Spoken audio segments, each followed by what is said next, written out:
Good evening. నేను Lakshmi. RTC ప్రాంగణంలో షాపుల కూల్చివేత, గుర్రాలతో నిరసన, డ్రగ్స్, చాక్లెట్స్, పోలీసుల బలవన్ మరణాలు. మరిన్ని తాజా విశేషాలు మన ఊరు మన వార్తల్లో చూద్దాం. అనంతపురం జిల్లా బ్రహ్మసముద్రం మండలం భైరవానితిప్ప ప్రాజెక్టులో ఎంపీ అంబికా లక్ష్మీనారాయణ, ఎమ్మెల్యేలు కాల్వ శ్రీనివాసులు, అమిలినేని సురేందర్ బాబు చేప పిల్లల్ని వదిలారు. మొత్తం 6,48,000 చేప పిల్లల్ని నీటిలో వదిలారు. మత్స్యకారుల అభివృద్ధికి ప్రభుత్వం కట్టుబడి ఉందని ఎమ్మెల్యేలు చెప్పారు. అనంతరం కుడి ఎడమ తూముల ద్వారా సాగునీటిని దిగువకు విడుదల చేశారు. 4,000 ఎకరాలకు ఆయకట్టు భూములకు సాగునీరు అందించారు. కూటమి ప్రభుత్వం అన్నదాతలకు అన్ని విధాలా ఆదుకుంటుందని టీడీపీ నేతలు పేర్కొన్నారు. హంద్రీ, నీవా, తుంగభద్ర ప్రాజెక్టుల నుంచి నీరు అందని ఏకైక ప్రాంతం కళ్యాణదుర్గమని వారు చెప్పారు.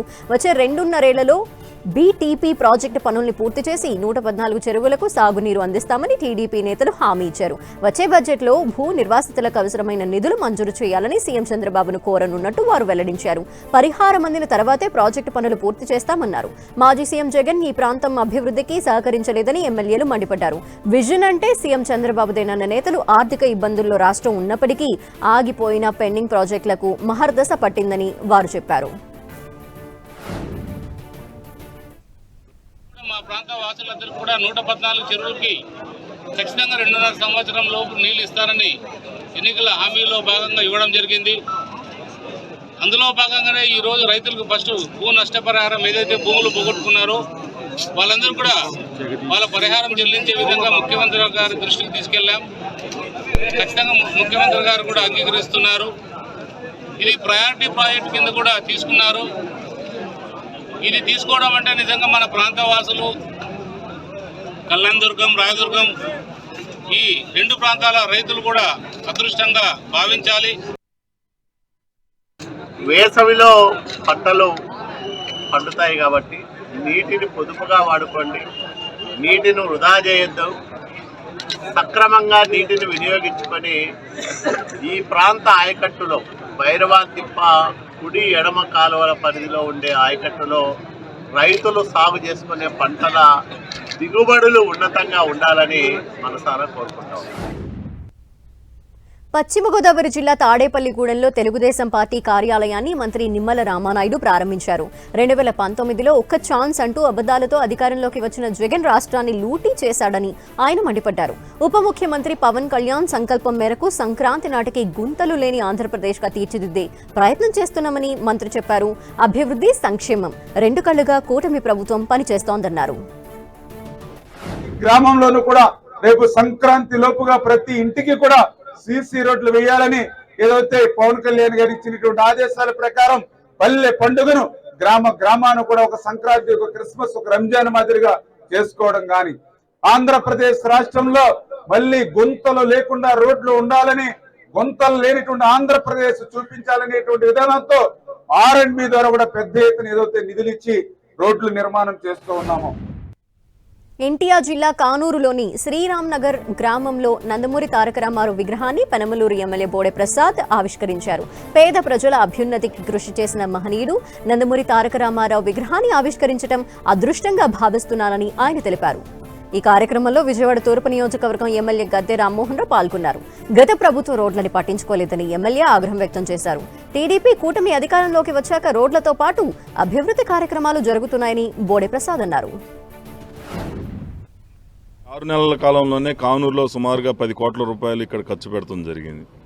ముఖ్యంగా ఈ శ్రీరామ్ నగర్ కాలనీ వాసులకి సీసీ రోడ్ నిర్మాణం, అలాగే కానూరు ప్రధాన రహదారి, పంటకాలకి అనుసంధానంగా ఫ్లైఓవర్ నిర్మాణాన్ని అంతకుముందు టీడీపీ గవర్నమెంట్లో పూర్తి చేసి 90% పూర్తి చేస్తే ఫ్లైఓవర్ని 5 సంవత్సరాలు పూర్తి చేయలేని అసమర్థ ప్రభుత్వం ఏదైనా ఉంది అంటే అది వైఎస్ఆర్ ప్రభుత్వం. కేవలం 3 నెలల కాలంలో ఆ పనులు పూర్తి చేసి అది ప్రారంభోత్సవం చేయడం జరిగింది. అనంతపురం జిల్లా తాడిపత్రి మున్సిపల్ చైర్మన్ జేసీ ప్రభాకర్ రెడ్డి మాజీ మంత్రి పేర్ని నానిపై తీవ్ర వ్యాఖ్యలు చేశారు. మహిళలపై మాట్లాడే అర్హత నానికి లేదన్నారు. వైసీపీ హయాంలో తన కుటుంబంపై పెట్టిన కేసుల్ని మరిచిపోయారా అని జేసీ ప్రశ్నించారు. చంద్రబాబును ఆయన సతీమణి భువనేశ్వరిని ఇబ్బందులు పెట్టినప్పుడు కుటుంబం కనపడలేదా అని నిలదీశారు. సీఎం చంద్రబాబు మంచితనం వల్లే వైసీపీ నేతలు బయటకొస్తున్నారని ప్రభాకర్ రెడ్డి స్పష్టం చేశారు. ఆడపిల్లల గురించి మాట్లాడతారు. మా తల్లి భువనేశ్వరి ఎప్పుడు కూడా కనపడలేదురా. మీరు చేసే దానికి బయటికి రావాల్సి వచ్చింది ఆ తల్లి. చంద్రబాబు నాయుడిని నంద్యాలలో రాత్రి అరెస్ట్ చేస్తే ఆయన వయసు ఎంత, ఆయనకి టైం వేయకూడదా? దమ్ము లేని నాయనలారా ఇప్పుడు కనిపించింది మీకు. మీ ఇంట్లో ఆడవాళ్ళు ఉన్నట్లు నేను చాలా వద్దే చెప్పాలండి. ఆడవాళ్ళ గురించి, మీ ఇంట్లో ఆడవాళ్ళ గురించి చెప్పాలంటే కానీ మంచిది కాదు, సభ్యత కాదు కాబట్టి నోరు మూసుకొని ఉంటా. కరీంనగర్లో ప్రభుత్వ ఉద్యోగాలు సాధించిన నిరుద్యోగులకు కేంద్ర మంత్రి బండి సంజయ్ సన్మానించారు. పేద విద్యార్థులు ఉచిత కోచింగ్ తీసుకుని ఉద్యోగాలు సాధించడాన్ని ఆయన అభినందించారు. ఉద్యోగాల భర్తీలో గత బీఆర్ఎస్ ప్రభుత్వం మాదిరే కాంగ్రెస్ ప్రభుత్వం కూడా వ్యవహరిస్తోందని ఆయన విమర్శించారు. ప్రభుత్వం తక్షణమే 2 లక్షల ఉద్యోగాలని భర్తీ చేయాలని ఆయన డిమాండ్ చేశారు. సంక్రాంతిలోపు ఫీజు రీఎంబర్స్మెంట్ చెల్లించాలని అన్నారు బండి సంజయ్. సంక్రాంతి లోపల మీరు ఫీజు రీఎంబర్స్మెంట్ బకాయిలు చెల్లించకుంటే 7,000 కోట్ల రూపాయలు చెల్లించకుంటే ఇలా యాజమాన్యాలతోని విద్యార్థులతో కలిసి భారతీయ జనతా పార్టీ పెద్ద ఎత్తున ఉద్యమం చేపట్టడానికి సిద్ధంగా ఉంది. ఫీజు రీఎంబర్స్మెంట్ విషయంలో సంక్రాంతి వరకు వేచి చూసి సంక్రాంతి తర్వాత ఇదే కిషన్ రెడ్డి గారి నేతృత్వంలో ఈ తెలంగాణ రాష్ట్రంలో విద్యా సంస్థల యాజమాన్యాలు విద్యార్థులు కలిసి ఎట్టి బస్సులో మేము చేపట్టే ఆందోళనకు ప్రభుత్వం పక్క దిగిరాక తప్పదు, దిగి రావాల్సిందే. ఆ స్థాయిలో ఉద్యమం చేయడానికి అలా భారతీయ జనతా పార్టీ సిద్ధం ఉంది. చెన్నూరు ఎమ్మెల్యే గడ్డం వివేక్ వెంకటస్వామి నియోజకవర్గంలో పర్యటించారు. ఆయనకు కాంగ్రెస్ పార్టీ శ్రేణులతో పాటు మాల సంఘం సభ్యులు సత్కరించారు. కాంగ్రెస్ పార్టీ నియోజకవర్గ ఇన్ఛార్జ్ కంది శ్రీనివాసరెడ్డితో సమావేశం నిర్వహించి తాజా పరిస్థితులపై చర్చించారు. పార్టీ బలోపేతానికి కృషి చేయాలని కాంగ్రెస్ కార్యకర్తలకు సూచించారు. అక్రమ కేసులకు భయపడే ప్రసక్తే లేదన్నారు ఎమ్మెల్సీ కవిత. కేసీఆర్ని ఎదుర్కొనే ధైర్యం, దమ్ము లేక తనపై, కేటీఆర్ పై అక్రమ కేసులు పెట్టారని ఆమె మండిపడ్డారు. ప్రభుత్వం ఎన్ని కేసులు పెట్టినా బీఆర్ఎస్ కార్యకర్తలు నిప్పు కణికల్లా బయటకొస్తారని ఆమె తెలిపారు. కేంద్రాన్ని ఎదురించి ప్రశ్నిస్తే బీజేపీ కేసులు పెడుతోందని, రాష్ట్రంలోనూ కాంగ్రెస్ ప్రభుత్వం అదే చేస్తోందని ఆమె ఆగ్రహం వ్యక్తం చేశారు. కవిత తీహార్ జైలు నుంచి విడుదలయ్యాక తొలిసారిగా నిజామాబాద్ జిల్లాలో పర్యటించారు. అంతకుముందు ఎమ్మెల్సీ కవితకి బీఆర్ఎస్ కార్యకర్తలు డెచ్పల్లి వద్ద ఘన స్వాగతం పలికారు. మాజీ ఎమ్మెల్యేలు బాజిరెడ్డి గోవర్ధన్ రెడ్డి, జీవన్ రెడ్డి, మాజీ ఎంపీ సురేష్ రెడ్డి స్వాగతం పలికారు. పార్టీని బలోపేతం చేసేందుకు కవిత నిజామాబాద్కు వెళ్లారు. జరుగుతున్న పరిస్థితులు మీకు తెలుసు. కేసీఆర్ గారిని ఎదుర్కొనే దమ్ము లేక, ధైర్యం లేక కేసీఆర్ గారి బిడ్డలైనటువంటి నా మీద, రామన్న మీద కేసులు పెట్టే ప్రయత్నం చేస్తూ ఉన్నారు. మాది భయపడే బ్లడ్ కాదు, భయపెట్టే బ్లడ్. అసలు ఎట్టి పరిస్థితిలో భయపడేదే లేదు. మేము తప్పు చేయలేదు కాబట్టి నా మీదైనా, రామన్న మీదైనా, కావాలంటే ఇంకెవరి మీద కేసు పెట్టుకున్నా బీఆర్ఎస్ నాయకులం నిప్పు కణికల్లాగా బయటకు వస్తామని చెప్పి ఈ సందర్భంగా తెలియజేస్తాం.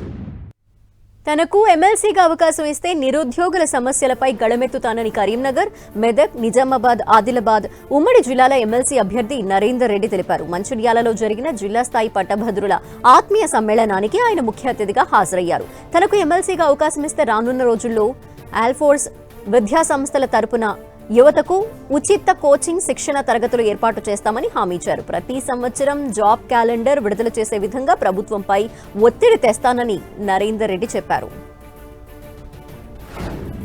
మరి రాబోయే రోజుల్లో అన్ని వర్గాల పట్టభద్రులకు అందుబాటులో ఉంటూ, తర్వాత ముఖ్యంగా నిరుద్యోగులకి మరి వారి యొక్క ఉద్యోగ రీత్యా తప్పకుండా మరి ప్రభుత్వం ఏదైతే జాబ్ క్యాలెండర్ అనౌన్స్ చేసిందో అది తూచా తప్పకుండా అమలయ్యే విధంగా ప్రభుత్వంతో ఖచ్చితంగా నేను ఉంటానని చెప్పేసి ఇప్పటికే సుమారుగా 50,000 ఉద్యోగాలు మరి నియమించినట్లుగా ప్రభుత్వం చెప్తుంది. అది వాస్తవమే.